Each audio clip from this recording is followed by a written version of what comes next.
저희 변호사들은 대리인입니다. 대리인. 변호사가 본인으로서 하는 경우는 잘 없습니다. 우리가 사건을 맡았다. 소송 대리인이 됩니다. 소송.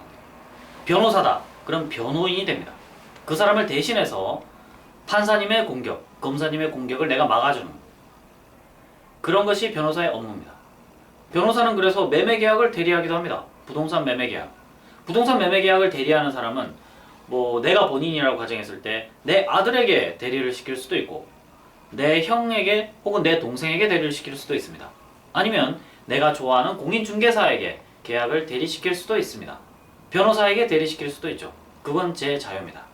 다만 내가 어떤 사람과 거래를 하려고 하는데 대리인이 나타났습니다. 이게 진짜 대리인인지 가짜 대리인인지 어떻게 알아볼 수 있을까요?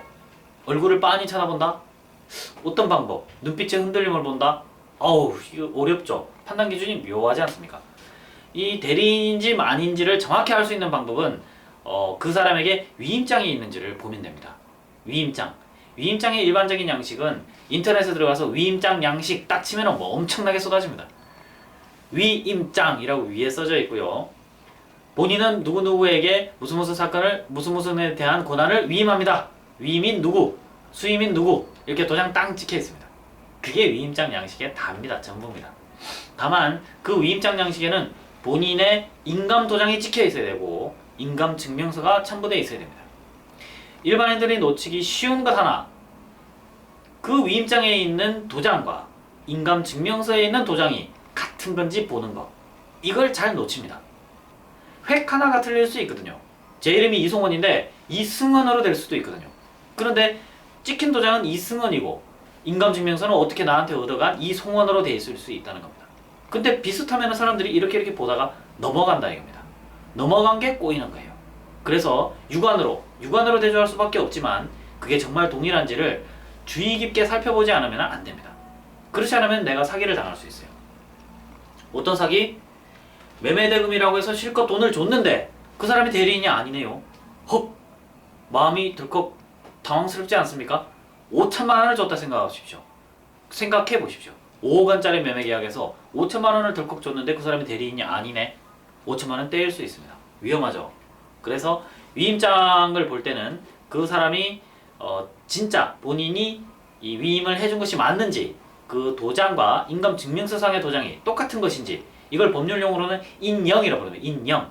사진 촬영할 때 영자 있잖아요. 그 인영이라고 부릅니다. 그 인영이 동일한지를 체크를 해봐야 됩니다. 그렇지 않으면 실수할 수 있어요. 또 이것만 해서 끝나는 게 아닙니다. 우리 법원은 엄격하게 본인으로부터 위임 받았는지를 체크하도록 권고하고 있어요. 그래서 당사자 본인에게 전화나 또는 편지 같은 걸로 확인을 하도록도 하고 있습니다. 본인과 전화 통화한다. 근데 누군가를 바꿔줬는데 이게 또 사기꾼이네. 같은 팀끼리 짜고. 이런 사례 있습니다.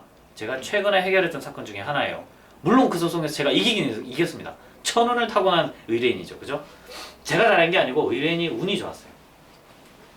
그 사기꾼이 집주인 연기를 아주 잘합니다. 그래요? 아이고 뭐 김갑동씨 그래요. 내가 주인 맞아요. 그거 내가 누구 중개사한테 맡겼으니까 그 중개사하고 계약 체결하면 됩니다. 잘하시고 그 입금도 그 공인중개사 계좌로 입금하세요.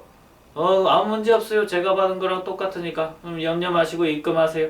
딱 이렇게 전화 한 통 딱 하면 마음이 흔들리시지 않으십니까? 공인중개사 간판이 딱 걸려있는데 그 가게에 있는 공인중개사가 계약을 체결하는데 마음이 흔들리시죠?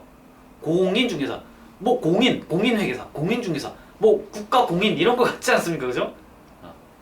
그러니까 사람들이 공인중개사가 어떤 행위를 해버리면, 사기를 쳐버리면 꼼짝없이 당할 수가 있는 겁니다. 그럴수록 주인이 맞는지를 확인하고 가급적 주인을 불러서, 그리고 주인의 통장으로 입금을 해주는 게 필요합니다. 근데 또 통장 개설에 함정이 있었죠. 어떤 함정? 신분증만 가져가면 통장 개설을 해줍니다. 내가 내 동생 신분증을 가져가면 개설해줄까요? 해줍니다. 그 은행 직원들이 그렇게 실수를 하는 수가 있어요. 반드시 본인 확인을 하라고 하지만 아는 사람이 오잖아요. 그러면 마음이 약해져서 해주는 수가 있는 겁니다. 그런 작은 틈들을 사기꾼들이 노리고 들어가는 거예요. 그래서 우리나라가 좀 더 밝은 사회가 되려면 그런 데에 있어서도 좀 엄격하게 이렇게 해줄 필요가 있죠. 아무튼 대리관계에서 위임관계 확인, 대리인이 나타났을 때 위임한 게 맞는지 생각보다 꼼꼼하게 체크해 봐야 됩니다.